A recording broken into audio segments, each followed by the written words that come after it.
Bom, nós estamos no meio de uma série de mensagens sobre os heróis da fé, e eu posso falar, eu sempre falo aqui com fé mesmo, eu falo aqui com ousadia, que Deus tem tratado conosco, que Deus tem falado conosco, que Deus tem nos ensinado muito. Estamos aprendendo sobre homens, passaram por essa terra, homens e mulheres, que marcaram as suas gerações, que passaram e não só passaram, porque triste é uma pessoa passar pela vida e só passar. Interessante é que você passe e deixe marcas permanentes, marcas boas, marcas positivas, e quando você for lembrado, você realmente deixa um legado de mudança de vida, amém, pessoal? De influência mesmo na vida das pessoas.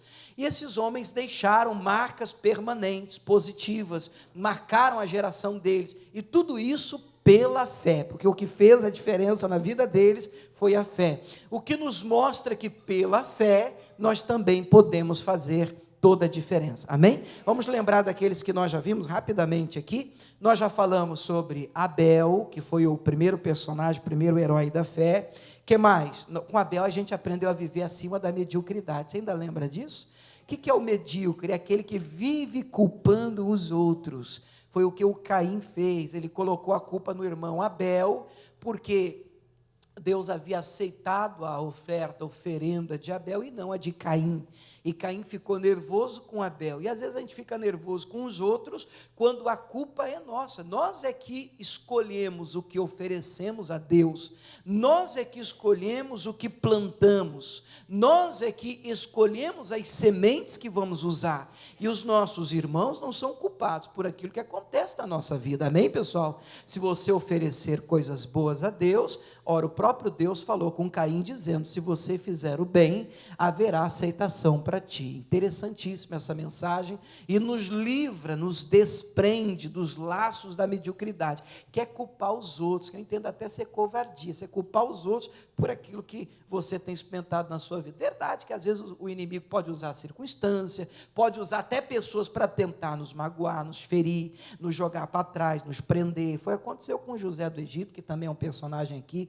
Mas, irmão, quando você tem a marca de Deus em você, ninguém consegue te segurar. Se Deus é contigo, irmão, não perca tempo magoado com os outros, não. Siga em frente, Deus é com você. Vença, porque em Cristo você é mais que vencedor. Amém? Só depende de você. Depois a gente viu Enoque, o homem que caminhou com Deus, e Deus para si o tomou. Para caminhar com Deus, a gente precisa falar a mesma língua de Deus. Andarão dois juntos, se entre eles não houver acordo, tem que ter acordo para andar com Deus. Vimos Noé, que pela fé construiu uma arca e salvou a família. Eu gosto muito de Noé, porque ele começou a construir a arca e não estava chovendo ainda, no céu não estava preto ainda, não havia sinais de que uma chuva cairia, muito menos um dilúvio, mas ele pela fé se pôs a construir uma arca. Às vezes nós precisamos, pela fé, nos antecipar a algumas situações, orando por um filho, por um casamento, pela família, lutando, construindo uma proteção ao redor dos nossos, ainda que não haja sinais de problema, mas pela fé você sente: Deus, eu estou precisando de orar, e você já começa a construir a arca que vai proteger os seus, em nome de Jesus, amém? Depois nós vimos também Abraão, amigo de Deus, chamado simplesmente de o pai da fé. Puxa, com Abraão a gente pode aprender tanta coisa. Depois o filho dele, Isaque, o filho da promessa. Com Isaque nós aprendemos a orar insistentemente por aquilo que Deus nos deu, não desistir do que Deus nos deu, porque Isaque orou insistentemente por sua esposa Rebeca, porque ela não podia ter filhos até que ela concebesse. Ele não abriu mão. Glória a Deus pela vida do Isaque. Depois vem o filho Jacó. O Jacó lutou por muita coisa, conquistou bastante vitória, mas ele ainda era Jacó. Com Jacó a gente aprende a lutar por aquilo que realmente vale a pena. E o que vale a pena? Um encontro com Deus, um novo nome. Quem tem um encontro com Deus muda de vida, é chamado e conhecido de forma diferente. Se você já conquistou muitas coisas na sua vida, mas as pessoas ainda conhecem você como conheciam antes de Cristo na sua vida, então tem alguma coisa de errado. As pessoas têm que olhar para você e perceber que você já não é mesmo o nervoso de antes, o caloteiro de antes, o enrolão de antes, porque agora você teve um encontro com Jesus, amém, pessoal? Nós aprendemos isso com Jacó. Vimos também José, acabei de falar um pouco de José, eu acredito que seja a pessoa mais injustiçada da Bíblia, José, que com o coração limpo, lavado, se desprendeu de tudo isso. Mas dentre tantas lições aqui, a gente aprendeu sobre a túnica colorida, respeitar a roupa, a costura, os dons, os talentos que Deus dá aos seus irmãos. Se eles brilham mais do que você, glória a Deus. Se você brilha, é mais usado que os outros, do que os seus irmãos, glória a Deus também, porque tudo é para Ele, afinal de contas, acabamos de cantar aqui, tudo é do Pai, amém, pessoal? O que mais? Vimos também Moisés, a Bíblia chega a dizer sobre Moisés, que não houve um profeta maior do que Moisés. Moisés é realmente um grande líder, ele tipifica, ele representa um libertador, obviamente, guardadas as proporções, uma espécie de Cristo do Antigo Testamento, pelo amor de Deus, só para você entender, porque ele veio para libertar o povo de Deus das mãos de Faraó no Egito. Assim Jesus fez hoje conosco. Você vê que isso é figurado, porque Jesus nos tirou do mundo, nos libertou das mãos de Satanás, e hoje nós somos livres para a glória de Deus. Poxa, isso é fantástico, amém? Semana passada a gente viu o versículo 30, vamos ler o 30? Hebreus 11, 30? Porque o personagem da semana passada está escondido aqui, né? Pela fé caíram os muros de Jericó, sendo rodeados durante 7 dias. Qual é o personagem? Pelo amor de Deus, não é um muro, né? Qual é o personagem da semana passada? Josué. Semana passada a gente falou sobre Josué, a conquista de Jericó. E o que a gente aprendeu com Josué? Que vencer é uma bênção, mas nós precisamos tomar cuidado, principalmente na vitória. O ser humano tem a tendência de abaixar a guarda quando tudo vai bem. Estamos no meio de uma guerra, é uma tensão total, 100%. Nós estamos de olhos abertos, mas acabamos de vencer, em regra, lógico, tudo tem a exceção, mas em regra, pessoas relaxam. Foi o que aconteceu com a cidade de Ai, depois de uma grande vitória contra Jericó, já não pediram conselho a Deus, tomaram do anátema, um tal de Acã errou, e aí ele briga com Deus, Josué, por que é isso, o que está errado? E a gente viu que se as coisas não estão dando certo na sua vida, presta atenção para você não entender errado, tá? Existe aflição que todo mundo tem, luta todo mundo passa, basta estar vivo para ter luta nessa terra. Jesus disse, no mundo tereis aflições, mas para a maldição vir tem que ter causa. Provérbios diz que a maldição sem causa não vem. Se você não experimenta a vitória de sua vida, de jeito nenhum, então você pode procurar, tem alguma coisa errada. Eu não estou falando de uma luta que todo mundo tem. Luta todo mundo tem. Você pode estar vivendo, você pode ser um anjo, você pode estar aqui com as asas escondidas aí debaixo da blusa. Mesmo assim você vai ter luta, porque você está no mundo. Isso é normal. Eu estou falando de algo anormal. A pergunta que você tem que fazer para si mesmo é: o que acontece na minha vida é normal? Se a resposta for não, não é normal o que está acontecendo comigo, pode procurar que tem causa. Você tem que arrancar a causa, porque Deus fez você para vencer.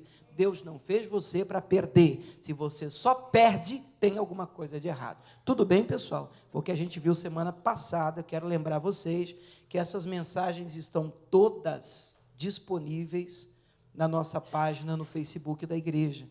O endereço do Facebook da nossa página é esse, www.facebook.com/IIGD-Flórida. Você pode acessar e ali estão disponíveis para você assistir de novo, se for o caso, ou pela primeira vez, se assim você desejar. Tudo bem? E hoje nós vamos continuar a partir daqui, Hebreus 11, 31. Pela fé, Raabe, a meretriz, não pereceu com os incrédulos, acolhendo em paz os espias. Surge então a personagem deste domingo, Raabe. Você vai perceber que eu preciso, como sempre, da sua paciência. Seja paciente com o seu pastor, fala amém. Porque hoje a mensagem, eu sou suspeito de falar, eu sou pastor da igreja, mas a história de Raabe é fantástica. Mas ela se mistura à história de Josué, que nós vimos semana passada. Então, em alguns pontos, a gente vai acabar passando pela história, parece um pouco repetitivo, mas o foco hoje é diferente. Enquanto semana passada a gente falava sobre Josué como personagem principal, hoje Josué não é o personagem principal, já foi. Hoje a personagem principal é a Raabe. Mas as histórias vão acabar se misturando porque elas estão juntas. E lá em Josué, no capítulo 2, versículo de número 1, a gente começa a entender um pedacinho da história de Raabe. E a gente vai lendo e já aprendendo, já tirando lições, e por que não, já pregando, né? Josué 2:1 diz assim, vai ouvindo. E Josué, filho de Num, enviou secretamente de Sitim 2 homens a espiar a terra, no caso aqui de Jericó, dizendo, ide reconhecer a terra e a Jericó. Foram, pois, e entraram na casa de uma mulher prostituta, cujo nome era Raabe, e dormiram ali. A Bíblia tem umas coisas assim fantásticas, pessoal. Olha, como é que uma mulher como essa entra numa história fantástica na Bíblia Sagrada? Qualquer pessoa olharia, e ainda hoje existe preconceito é isso, é uma concepção acerca, uma ideia pré-concebida acerca de alguém. Às vezes as pessoas julgam pela aparência. Ora, quem é que nunca passou por isso?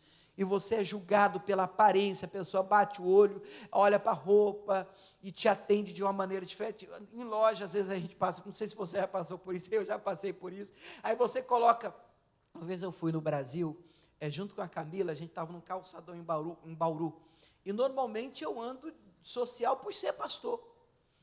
Ainda mais lá, que tinha várias reuniões ao longo do dia, aqui ainda tem reunião durante a semana à noite, ainda dá para, né, um social à noite, aquela coisa toda, mas era reunião de manhã, à tarde, à noite, então era direto de gravata.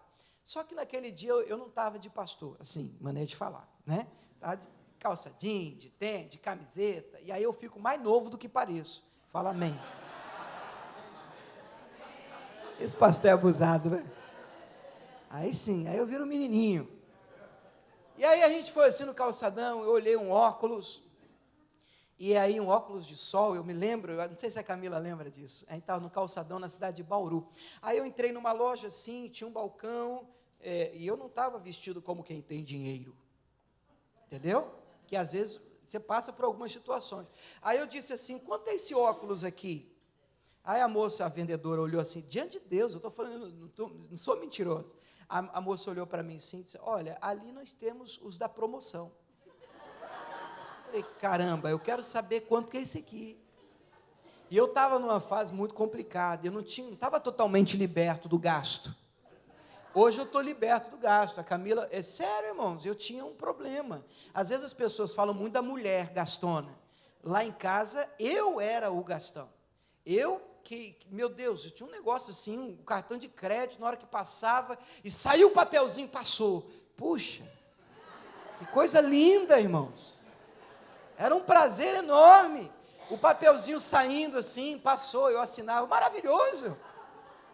E aí depois a Camila entrou numa campanha de libertação, eu já era pastor, mas nessa área eu ainda precisava de libertação. E ela sempre foi segura pela educação financeira que ela recebeu em casa, dos pais. Eu não, minha mãe, ela era gastona. Depois que eu fui descobrir, não sei como é que ela conseguiu sobreviver, como é que ela vinha, se gastava, pagava, mas não sei como. Fazia uma ginástica com a vida financeira. E eu assim, não podia, passou, deu, glória a Deus. Até contava bênção, olha aí que bênção, passou. E às vezes não é bênção isso, né, pessoal? Eu sei que eu estou falando de ser julgado pela aparência, e eu não estava, como disse a vocês, totalmente liberto, e acabei comprando de birra o óculos que eu queria para mostrar que eu podia. Hoje eu não ligo mais para isso, eu estou livre. Não olha assim para mim, estou liberto mesmo. Mas eu estava numa fase complicada. Mas às vezes as pessoas julgam a gente pela aparência. Às vezes as pessoas olham para a gente e é de Deus, não é de Deus. Olha só ele, será que uma pessoa dessa é de Deus? Agora você imagina, eu estou falando de uma mulher prostituta. O nome dela é Raabe. E a casa que os espias escolhem para entrar é na casa de Raabe. Eu penso que aqui não há coincidência, tudo muito bem costurado pelo Senhor, porque Deus tinha um projeto para a vida de Raabe. Irmão, eu vou dizer um negócio para você, não importa quem você é, não importa. Você está aqui agora, nessa manhã, você está assistindo a gente em qualquer lugar, você pode ter a vida ou ter tido a vida mais suja possível. Deus tem um projeto para você, um propósito para a sua vida. Deus quer te resgatar e fazer de você uma bênção, e eu vou provar isso para você hoje na palavra de Deus. Essa é a história de Raabe, uma meretriz, uma prostituta. Então os homens entraram ali e deu-se notícia ao rei de Jericó, descobriram, olha, essa noite vieram os homens aí de Israel espiar a terra, entraram aí na casa da Raabe. Aí no 3, mandou o rei de Jericó dizer a Raabe, mandou recado, tira fora os homens que vieram a ti aí, que eu estou sabendo, que tem infiltrado aí na tua casa. Entraram na tua casa e eles vieram espiar a terra de Jericó. Mas o que é que Raabe faz? Ela esconde os enviados de Deus. Que atitude fantástica! Esconder os nossos é uma atitude que Deus espera de cada um de nós. Deixa eu explicar isso para você de forma espiritual. O Salmo 91 diz, você pode ler comigo em voz alta? Aquele que habita, aonde? No esconderijo do Altíssimo, à sombra do Onipotente descansará. É lindo ver um pai, uma mãe, vem bem a calhar com o dia de hoje, que ore pelos seus filhos, dizendo, Senhor, esconda os meus filhos da marginalidade, dos vícios, Senhor, esconde o meu filho. Senhor, esconde você, mulher, você pode orar pelo seu marido, esconde o meu marido, Senhor, do adultério, da infidelidade, esconde a minha aliança, Senhor, esconde o meu lar, Senhor, esconde, esconde, esconde. É bom você orar assim, é bom você pedir a Deus que os coloque no lugar onde o Satanás não os ache, não os encontre, graças à sua oração e à sua intercessão. Diga glória a Deus. Fantástico, ela fez isso, ela escondeu os espias do Senhor ali. E aí no versículo de número 8, depois que os guardas foram embora, antes que eles dormissem, eles estavam escondidos lá no eirado, ela subiu e disse para os homens, olha a mulher, presta atenção no que Raabe vai falar, bem sei que o Senhor vos deu essa terra. Opa, ela já tinha ouvido falar de Deus, e ela vira para os espias, os homens de Deus, os dois que estavam escondidos ali na casa dela, e olha o que ela diz, bem sei que o Senhor vos deu essa terra, e o pavor de vós caiu sobre nós, e que todos os moradores da terra estão desfalecidos diante de vós, por causa de vocês. Olha só, olha aqui para mim, ela está dizendo, eu sei, eu moro aqui, mas eu sei que Deus já deu essa terra para vocês. Eu sei que essa terra é de vocês. Eu já tenho isso comigo. Por quê? Olha o que ela cita agora no verso 10. Porque temos, o que, pessoal?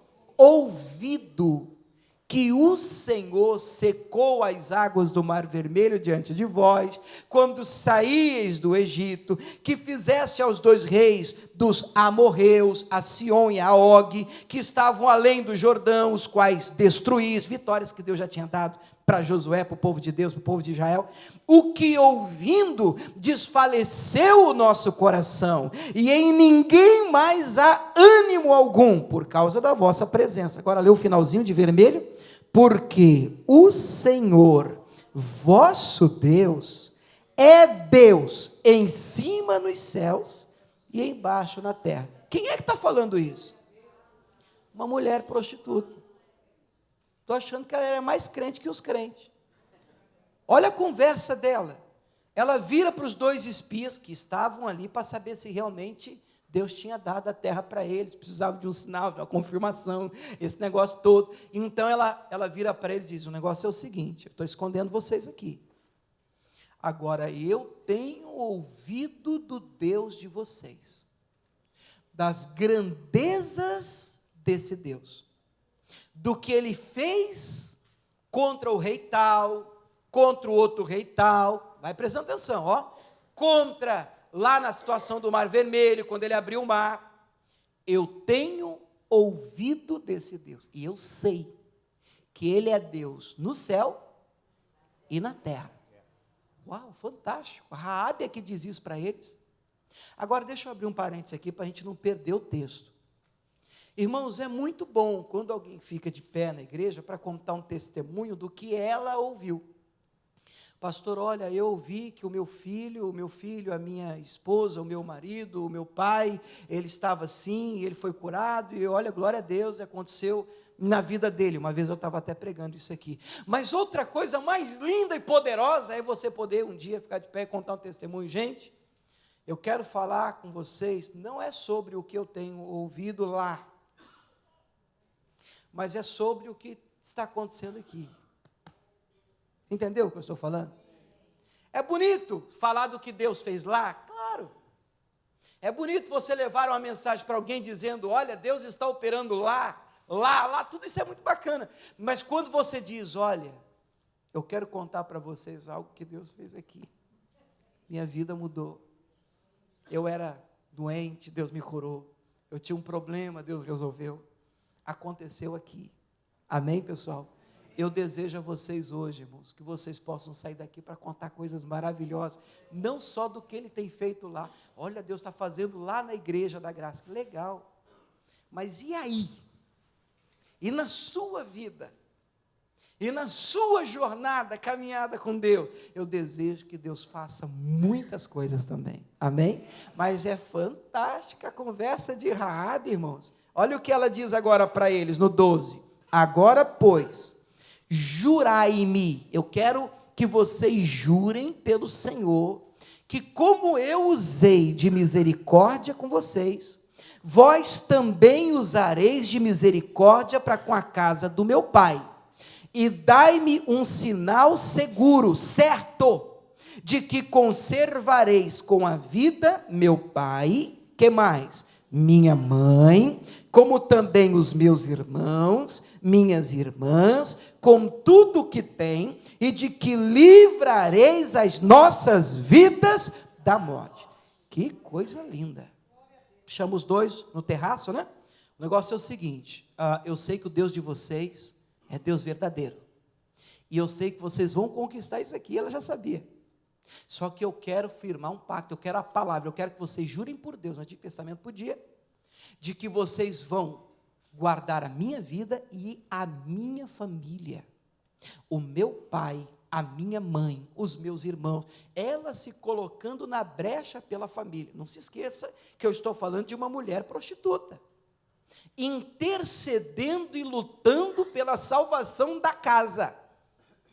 Eu quero um sinal certo, eu quero que vocês jurem que vocês vão proteger e guardar aqui a minha casa, a minha família. Então, no versículo seguinte, no 14, aqueles homens responderam e dizendo, a nossa vida responderá pela vossa até o ponto de morrer, se não denunciardes esse negócio. E será, pois que, dando-nos o Senhor essa terra, usaremos contigo de beneficência e de fidelidade. A resposta é, nós estamos fechados, o pacto está fechado, se você não nos entregar. Se você mantiver a sua palavra, nós vamos manter a nossa. E quando nós invadirmos Jericó, nós vamos poupar você e a sua família. Mas nós precisamos que você faça algo. Nós precisamos que você amarre um cordão, no verso 18, ele diz isso, para que quando a gente entrar na sua casa, a gente perceba, e os guardas do exército também possam identificar qual é a sua casa. Então, a casa que tiver um cordão escarlate, um cordão vermelho, na janela, é a casa que nós temos que guardar, proteger, e ali a morte não vai entrar. Então, você vai ter que fazer uma coisa, Raabe. Você vai ter que trazer toda a sua família para a sua casa. Mas vamos parar um pouquinho aqui. Mas aquela casa de Raabe era uma casa de prostituição. Você sabe o que eu percebo aqui? O que está escrito aqui? Pelo menos assim eu enxergo, eu entendo. Que Raabe estava tomando uma atitude por Deus. Raabe está se convertendo, irmãos. Raabe está mudando de vida. Para você trazer uma família, sua família, pai, mãe, irmãos, para dentro da sua casa, uma casa que, eu não posso mais dizer, é de prostituição, era. Porque ela já não estava mais naquela vida com a família ali dentro, pessoal. Não dá mais. Mas ela decide mudar de vida. Ela sabia, ela já tinha ouvido falar do Senhor. Ela disse, não, eu quero proteção para minha família, e eu sei que isso só virá se eu estiver fechada com Deus. Ela amarra o cordãozinho na janela dela, ela faz o voto com Deus, então ela despede os homens dali, e aí o versículo 15 traz uma informação que eu trouxe na semana passada, mas eu gosto tanto que eu quero repetir. Ela então os fez descer por uma corda pela janela, porquanto a sua casa estava aonde? Onde ela morava? Sobre o muro, em cima do muro. Ela morava em cima do muro. Nós que já conhecemos a história de Jericó e a conquista de Jericó, sabemos que o exército de Jericó, o exército de Israel, rodeou Jericó 7 vezes, no 7º dia, 7 voltas, deram um brado, tocaram a buzina, amando de Deus, né? Papapã, e aí o brado de vitória, ei! E o que aconteceu com as muralhas? Caíram. Mas a casa dela era aonde? Na muralha. Mas aí se cumpre o Salmo 91, verso 7. Vamos ler todo mundo junto? 1000 cairão ao teu lado, 10.000 à tua direita, e tu não serás atingido. Seja a crise que for, a batalha que for, a guerra que for, se você está fechado, aliançado com Deus, sua casa não vai cair, seu casamento não vai acabar, seus filhos não vão se perder, mas você precisa firmar uma aliança com Deus. Agora, uma coisa eu quero destacar aqui, diferente da semana passada. Eu disse a vocês, a casa dela era em cima do muro, é o que a Bíblia está dizendo. Mas agora eu quero trazer isso para o lado espiritual, pessoal. Muita gente dentro da igreja, olha aqui para mim, por favor, na bolita do meu olho. Você sabe o que é bolita? Tem gente que fala bola de gude, né? Está olhando aqui para mim? Que cor que é minha gravata? Bom, funcionou, vocês estão olhando para mim. Olha só. Muita gente dentro da igreja ainda está morando em cima do muro. Entendeu o que é que eu desenho? Eu desenho. Então eu vou desenhar. O que é uma vida em cima do muro? O que é viver em cima do muro? O que é não sair de cima do muro? É não tomar uma posição pelo Senhor. E está na hora de nós tomarmos uma posição pelo Senhor. Elias disse em 1 Reis 18, quando ele desafia os profetas de Baal, ele chega ao povo e diz, até quando cocheareis entre dois pensamentos? Isso é viver em cima do muro. Viver em cima do muro é um pé lá, outro cá. Chega um momento, e quem vive em cima do muro tem a visão do lado de fora, legal, sabe do que acontece lá. Mas também tem a visão do lado de dentro. Olha só como é que o negócio está feio aqui. Mas se você quer realmente o Senhor na sua vida, você precisa descer do muro. Precisa fechar com o Senhor. Precisa dar um passo além. Precisa confessar como Josué um dia confessou. Eu não sei qual é o Deus que vocês vão servir. Josué disse isso, né? Mas ele disse assim, porém, eu e a minha casa serviremos ao Senhor. Isso é sair de cima do muro. E eu não estou falando só com pessoas do mundo aí fora, eu estou dizendo pessoas que sabem do Senhor, estão ouvindo falar de coisas maravilhosas do Senhor, sabem do que Deus é capaz de fazer. Alguns até já ouviram coisas tremendas da parte de Deus. Não, eu já ouvi sobre um Deus que cura, sobre o Deus que liberta, sobre o Deus que transforma, sobre o Deus que faz, mas ainda não decidiu pelo Senhor. Ainda não tomou aquela decisão dizendo, olha, eu vou entregar minha vida para Jesus. Ainda não tomou aquela decisão de dizer, a partir de hoje, Senhor, escreva o meu nome no livro da vida, pastor, pressiona o pastor, qual que é o dia do batismo? Cadê o batismo, pastor? Eu quero passar pelas águas, não passei por ele ainda. A Bíblia diz, quem crê, for batizado, será salvo. Você sair de cima do muro, pessoal. E nós precisamos sair de cima do muro. A casa dela era em cima do muro e ela já tinha ouvido falar. Já tinha ouvido falar de coisas grandes que Deus tinha feito na vida dele. Irmãos, e aí vem a vitória contra Jericó. Aí depois da vitória com Jericó, em Josué capítulo 6, nós conhecemos, semana passada a gente falou bastante sobre Jericó. E aí o Josué dá uma ordem, na hora que eles invadem Jericó, no verso de número 16 e 17, sucedeu que tocando os sacerdotes pela 7ª vez a buzina, disse Josué ao povo: gritai, porque o Senhor tem dado a Jericó, a cidade, ao 17, porém a cidade será anátema. Lembra do anátema? Maldição, o que tem nela é maldito ao Senhor, ela e tudo que nela houver. Somente a prostituta Raabe viverá, ela e todos os que com ela estiverem em casa, porquanto ela escondeu os mensageiros que enviamos. Que coisa linda, porque ela tomou uma decisão pelo Senhor, porque espiritualmente falando, mesmo morando em cima do muro, ela saiu de cima do muro. Você consegue entender o que eu estou falando? Espiritualmente falando, mesmo morando em cima do muro, ela decidiu sair de cima do muro. Aí se você ler o versículo de número 25, você pode ler comigo, por favor, o verso de número 25, aí onde você está. Assim deu Josué vida à prostituta Raabe, que mais? E a família de seu pai, e a tudo quanto tinha. Olha a informação bonita agora. E habitou no meio de Israel até o dia de hoje, porquanto escondera os mensageiros que Josué tinha enviado a espiar a terra. Gente, como assim? Ela habitou no meio de Israel até os dias de hoje? A atitude de fé dela foi contada. Aí no Novo Testamento, você vê a história dela, está lá em Josué. Mas lá no Novo Testamento, em Tiago, quando Tiago fala das obras, e a fé é morta sem obras, Tiago diz no verso 24, Tiago 2:24, vedes então que o homem é justificado pelas obras e não somente pela fé. De igual modo, Raabe, lembrando dela, a meretriz, a prostituta, não foi também justificada pelas obras quando recolheu os emissários e os despediu por outro caminho? Foi a ação dela que trouxe salvação para a vida dela. Agora o 26 comigo, por favor.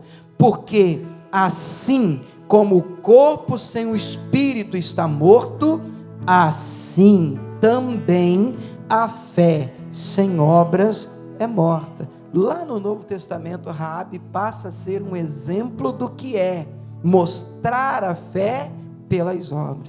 Que coisa tremenda. Só isso, pastor? Não, a coisa fica mais linda ainda. Aqui que, ao meu ver, é forte.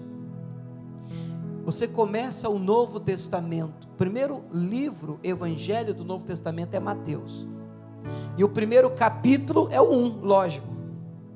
É aqui que começa o Novo Testamento.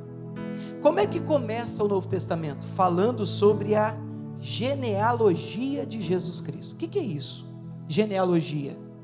É os textos em que você lê, mais ou menos assim: fulano gerou fulano, que gerou fulano, que gerou fulano, que gerou fulano, que gerou fulano. Às vezes um nome mais estranho que o outro.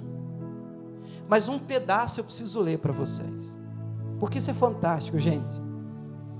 A Bíblia no Novo Testamento começa assim: livro da geração de Jesus Cristo, filho de Davi, filho de Abraão. Abraão gerou Isaac, Isaac gerou Jacó, Jacó gerou Judá e os seus irmãos.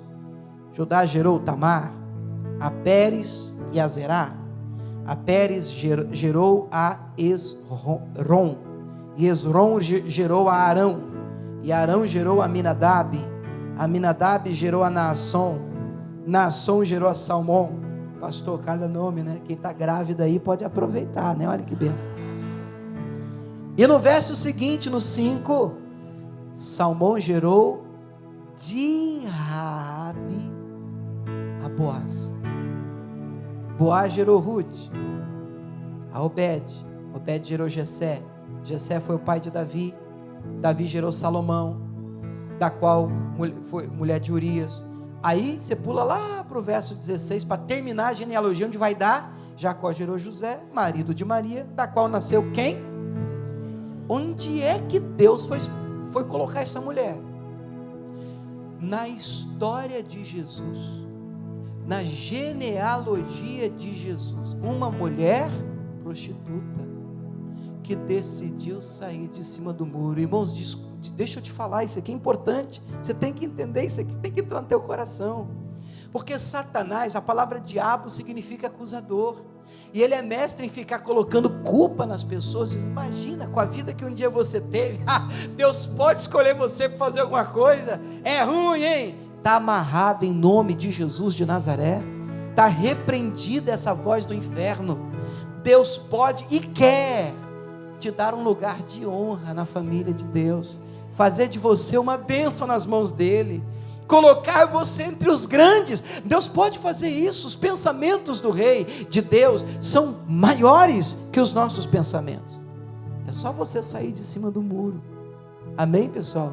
É interessante você notar que outras histórias semelhantes acontecem em Marcos 16, quando Jesus ressuscita, e aqui eu estou fechando. A palavra de Deus diz em Marcos 16, 9 o seguinte, presta atenção nessa história. Jesus, tendo ressuscitado na manhã do primeiro dia da semana, que é domingo, um domingo assim, apareceu primeiramente a Maria Madalena. Interessante isso, você já parou para pensar? A primeira pessoa para quem Jesus aparece não foi o discípulo mais certinho, foi Maria Madalena, e tem uma história um pouco parecida com Raabe. Dela Jesus tinha expulsado só 7 capetas, 7 demônios. Perturbada, ela tinha um passado de perturbação, mas foi a primeira pessoa para quem Jesus apareceu depois de ressurreto. E aí ela crê, lógico, ela vê Jesus, ela acredita, partindo ela anuncia para aqueles que tinham estado com ele, eles estavam tristes, chorando, e ouvindo eles que vivia e que tinham sido vistos por ela, não creram. Olha aí, que às vezes, né, você vê, a mulher prostituta crê mais do que os discípulos.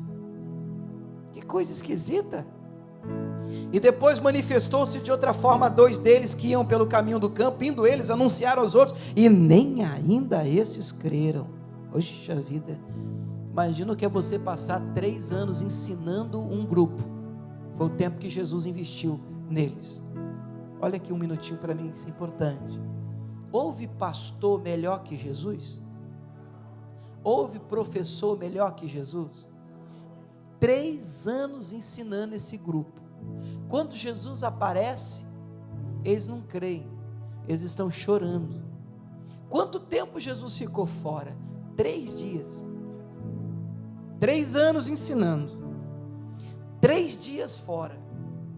Encontrou os discípulos tudo enrolado, sujo, perturbado, já não crendo, não acreditando, chorando, desanimados. Será que nós gastamos nossa vida à toa? Será que nós investimos o que nós tínhamos na pessoa errada? Completamente perdidos, depois de 3 anos. E aí 3 dias eles estão desse jeito. Qualquer pessoa no lugar de Jesus, irmãos, e aí eu me incluo, se você investe num grupo 3 anos, sai 3 dias, e quando você volta ele já começa, acho que Deus nem existe, né? Não dá vontade de você assim orar por eles assim, de forma mais intensa? Olha, eu desisto desse grupo, eu vou fazer outros discípulos, eu vou levantar outro grupo, vamos fazer uma coisa melhor, porque não dá para investir nessas pessoas. Porém, o nosso Deus não. Nosso Deus não. Olha o versículo seguinte. Finalmente apareceu aos 11, estando eles assentados juntamente, lançou-lhes em rosto, lançar em rosto é jogar na cara, a sua incredulidade e dureza de coração, por não haverem crido nos que o tinham visto já ressuscitado. Jesus jogou na cara deles a incredulidade, lançou em rosto. Que isso? Como que vocês não creem? Que coisa é essa? Parece que o que se segue é: desisto de vocês. Mas o próximo versículo, o que Jesus diz para essa turma? Ide por todo mundo e pregai o evangelho a toda criatura. Gente, esse Deus é fantástico. Porque eu leio isso e penso em mim, eu não sei você, mas eu fico olhando assim, Jesus, que caráter lindo. O Senhor pega prostitutas, incrédulos, pessoas que o mundo, sabe, não dá nada por eles. E eu não sei onde eu estaria hoje se Jesus não tivesse investido na minha vida, não sei mesmo. E Jesus pega do improvável, irmãos, e dele Jesus levanta e faz dele, coloca na genealogia dele, coloca ele na família de Cristo, na família do Senhor, faz dele, limpa, sara, transforma, batiza com o Espírito Santo e usa. E Deus quer usar você, meu irmão. Deus quer fazer de você uma bênção nas mãos dele. Você crê nessa palavra? Você crê que Jesus Cristo pode fazer de você ainda mais uma bênção em nome de Jesus?